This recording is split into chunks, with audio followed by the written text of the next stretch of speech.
Hi friends, പുതിയ ഒരിതിലേക്ക് എല്ലാവർക്കും സ്വാഗതം. അപ്പോൾ എന്തിനെന്ന് വെച്ചാൽ പുതിയൊരു റിക്രൂട്ട്മെൻറ്റ് നോട്ടിഫിക്കേഷൻ ഇടുമായിട്ടാണ് വന്നത്. നിലവിലെ റിക്രൂട്ട്മെൻറ്റ് വിളിച്ചിരിക്കുന്ന ഇന്ത്യൻ നേവിയിൽ നിന്നാണ്. ഇന്ത്യൻ നേവിയിലേക്കുള്ള സിവിലിയൻ റിക്രൂട്ട്മെൻറ്റാണ് വന്നിരിക്കുന്നത്. അപ്പോൾ ഈ ഒരു റിക്രൂട്ട്മെൻറ്റ് കൂടുതൽ ഡീറ്റെയിൽസ് ഇരിക്കുന്ന ഇന്നത്തെ ഈ വീഡിയോയിൽ നോക്കാൻ പോകുന്നത്. അപ്പോൾ നിങ്ങളാരും കൂടി അവസാനം വരെ കാണുക. ഇന്ത്യൻ നേവിയിലൊക്കെ ഒരു ജോലി ആഗ്രഹിക്കുന്നവരാണ് നിങ്ങളെങ്കിൽ തീർച്ചയായിട്ടും ഈ ഒരു അവസരം ഉപയോഗപ്പെടുത്തുക. ഈ ഒരു റിക്രൂട്ട്മെൻറ്റ് സിവിലിയൻ റിക്രൂട്ട്മെൻറ്റ് ആണ്. അതുപോലെ തന്നെ ഫയർ എഞ്ചിൻ ഡ്രൈവർ പോസ്റ്റിലേക്ക് യൂണിഫോം ജോലിയാണ്. അപ്പോൾ യൂണിഫോം ജോലിയും അതുപോലെ തന്നെ സിവിലിയൻ ജോലിയൊക്കെ ആഗ്രഹിക്കുന്നവർ തീർച്ചയായിട്ടും ഈ ഒരു അവസരം ഉപയോഗപ്പെടുത്തുക. അതുപോലെ തന്നെ നിങ്ങളുടെ ഫ്രണ്ട്സ് ആരെങ്കിലും ഇത്തരത്തിലുള്ള ജോലികളൊക്കെ ആഗ്രഹിക്കുന്നുണ്ടെങ്കിൽ വീഡിയോ അവരിലേക്കും ഷെയർ ചെയ്ത് കൊടുക്കുക. ഇത്തരത്തിലുള്ള കൂടുതൽ വീഡിയോകൾക്കായി ചാനൽ സബ്സ്ക്രൈബ് ചെയ്യാത്ത സബ്സ്ക്രൈബ് ചെയ്യുക. സബ്സ്ക്രിപ്ഷൻ വരുന്ന ബെല്ലൈക്കനിൽ ഓൾ എനേബിൾ ചെയ്താൽ മാത്രമായിരിക്കും ഇത്തരത്തിലുള്ള കൂടുതൽ വീഡിയോസ് നിങ്ങളുടെ ഫോണിൽ നോട്ടിഫിക്കേഷനായി ലഭിക്കുകയുള്ളൂ. അതുപോലെ തന്നെ നമ്മുടെ ടെലിഗ്രാം വാട്സാപ്പ് ഗ്രൂപ്പിലേക്ക് ജോയിൻ ചെയ്യാൻ ആഗ്രഹിക്കുന്നുണ്ടെങ്കിൽ ജോയിൻ ചെയ്യുക. ലിങ്ക് താഴെ ഡിസ്ക്രിപ്ഷൻ ബോക്സിൽ ഉണ്ടായിരിക്കുന്നതാണ്. നമുക്ക് കാര്യത്തിലേക്ക് കടക്കാം. ഇന്ത്യൻ നേവിയിലേക്കുള്ള സിവിലിയൻ റിക്രൂട്ട്മെൻ്റ് ആണ് വന്നിരിക്കുന്നത്. ഏതൊക്കെ പോസ്റ്റിലേക്കുള്ള റിക്രൂട്ട്മെൻറ്റ് നോക്കുകയാണെങ്കിൽ chargemen communication workshop, chargemen factory, chargemen mechanic, scientific assistant, draughtsman construction, fireman, fire engine driver, tradesmate, pest control worker, cook, MTS തുടങ്ങിയ പോസ്റ്റിലേക്കുള്ള റിക്രൂട്ട്മെൻറ്റാണ് വന്നിരിക്കുന്നത്. ഇതിലേക്ക് മെയിൽസിനും അതുപോലെ തന്നെ ഫീമെയിൽസിനും ഒരുപോലെ അപേക്ഷിക്കാൻ സാധിക്കുന്നതാണ്. അപേക്ഷിക്കുന്ന ഡേറ്റുകൾ നോക്കുകയാണെങ്കിൽ 20/7/2024 മുതൽ 2/8/2024 വരെ അപേക്ഷിക്കാൻ സാധിക്കുന്നതാണ്. അപേക്ഷിക്കാൻ ആഗ്രഹിക്കുന്നവർ ലാസ്റ്റ് ബാട്ട് അപേക്ഷിക്കുക. ഇനി നമുക്ക് റിക്രൂട്ട്മെൻറ്റ് ഡീറ്റെയിൽസ് നോക്കാം. ആദ്യം സാലറി നോക്കുകയാണെങ്കിൽ ഓരോ പോസ്റ്റിലേക്കും വിവിധ പേ സ്കെയിലാണ് വരുന്നത്. അപ്പോൾ നിങ്ങൾ അപേക്ഷിക്കുന്ന പോസ്റ്റ് അല്ലെങ്കിൽ നിങ്ങൾ ആഗ്രഹിക്കുന്ന പോസ്റ്റ് ഏതാണോ അതിൻ്റെ പേ സ്കെയിൽ അറിയാൻ നിങ്ങൾ ഒഫീഷ്യൽ നോട്ടിഫിക്കേഷൻ ചെക്ക് ചെയ്യുക. ഇനി അടുത്ത വേക്കൻസി നോക്കുകയാണെങ്കിൽ ആകെ 741 വേക്കൻസിയാണ് നിലവിൽ റിപ്പോർട്ട് ചെയ്തിരിക്കുന്നത്. ഫയർമാൻ പോസ്റ്റിലേക്ക് 444 വേക്കൻസിയാണ് റിപ്പോർട്ട് ചെയ്തിരിക്കുന്നത്. ചാർജ്മെൻ കമ്മ്യൂണിക്കേഷൻ വർക്ക്ഷോപ്പ് പോസ്റ്റിലേക്ക് 1 vacancy, chargemen factory 10 vacancy, chargemen mechanic 18 vacancy, scientific assistant 4 vacancy, draughtsman construction 2 vacancy, fire engine driver 58 vacancy, tradesmate 161 vacancy, pest control worker 18 vacancy, cook 9 vacancy, MTS 16 vacancy. അങ്ങനെ total 741 വേക്കൻസിയാണ് നിലവിൽ report ചെയ്തിരിക്കുന്നത്. ഇനി അടുത്ത ഈ ഒരു റിക്രൂട്ട്മെൻറ്റിലേക്ക് അപേക്ഷിക്കാനുള്ള ഏജ് ലിമിറ്റ് നോക്കുകയാണെങ്കിൽ ചാർജ്മെൻ മെക്കാനിക്ക് അതുപോലെ തന്നെ സയൻറ്റിഫിക് അസിസ്റ്റൻറ്റ് പോസ്റ്റിലേക്കാണ് അപ്ലൈ ചെയ്യുന്നതെങ്കിൽ 18 വയസ്സിനും 30 വയസ്സിനും ഇടയിലുള്ളവർക്കാണ് അപേക്ഷിക്കാൻ സാധിക്കുക. ഫയർമാന് ഫയർ എഞ്ചിൻ ഡ്രൈവർ പോസ്റ്റിലേക്കാണ് അപ്ലൈ ചെയ്യുന്നതെങ്കിൽ 18 വയസ്സിനും 27 വയസ്സിനും ഇടയിലുള്ളവർക്കായിരിക്കും അപേക്ഷിക്കാൻ സാധിക്കുക.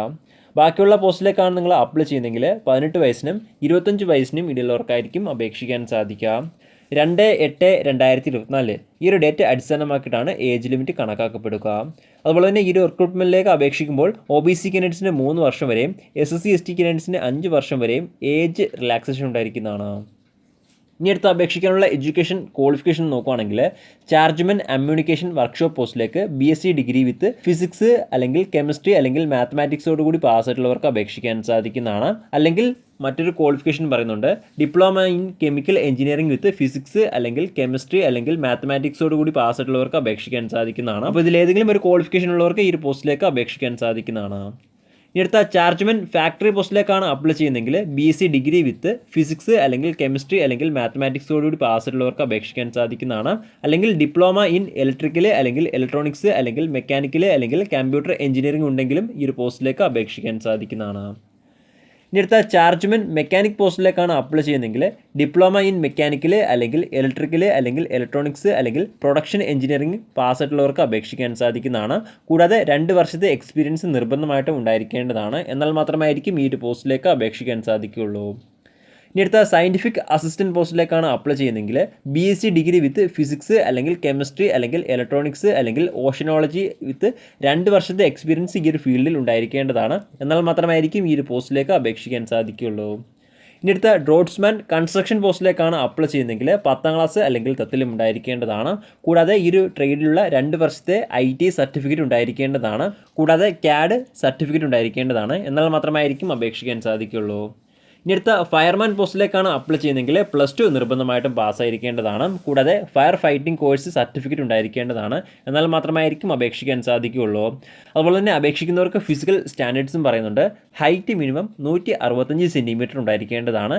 ചെസ്റ്റ് നോർമൽ 81.5 സെൻറ്റിമീറ്ററും എക്സ്പാൻഡ് ചെയ്യുമ്പോൾ 85 സെൻറ്റിമീറ്ററും ഉണ്ടായിരിക്കേണ്ടതാണ്. മിനിമം വെയിറ്റ് 50 കിലോഗ്രാമെങ്കിലും ഉണ്ടായിരിക്കേണ്ടതാണ്. ഐസൈറ്റ് നോക്കുകയാണെങ്കിൽ 6/6 വിഷൻ ഉണ്ടായിരിക്കേണ്ടതാണ്.